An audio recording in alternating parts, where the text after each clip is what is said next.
আমরা যে ক্যাসিনো জুয়াটা খেলে পাবলিক বা সবাই আমরা যেটা খেলি, এটা খেলা কিন্তু ক্ষতিকর। আর এটা খেললে একদিন আপনি নিঃস্ব হয়ে যাবেন, এটা নিশ্চিত। আমি সবারই দেখতে আসি, আমার পাশের দোকানদার বা পাড়ার প্রতিবেশী, অনেক ভাই বাদা ফ্রেন্ড সার্কেল সবার কাছে দেখতেছি যে ক্যাসিনো জিও যে 100%, 20% বোনাস, 10 টাকা ধরে 5,000 পাচ্ছে, 10 টাকা ধরে 200 পাচ্ছে। আবার দেখেন আপনি 10 টাকার কার্ডার 3টা পোড়া পড়ো 200 টাকাও পাচ্ছে। তাহলে কী এমন জুয়া? এই জুয়ার মধ্যে কী আছে, রহস্য কী? তবে আমার জানা মতো এরা খেললে আপনি নিশ্চিত নিঃস্ব হবে। তো আপনার সাবধান এবং সতর্ক, এবং আপনি এগুলো বাদ দেন, দিয়ে সে টাকা ব্যবসায় ইনভেস্ট করেন, অথবা নিজের সংসারের কাজে লাগান, অথবা 1 কেজি চাল কিনে খান, তা ভালো লাগবে।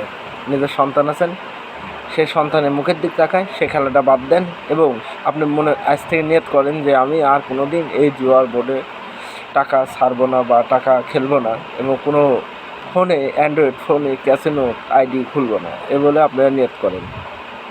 জয় বাংলা, জয় বঙ্গবন্ধু।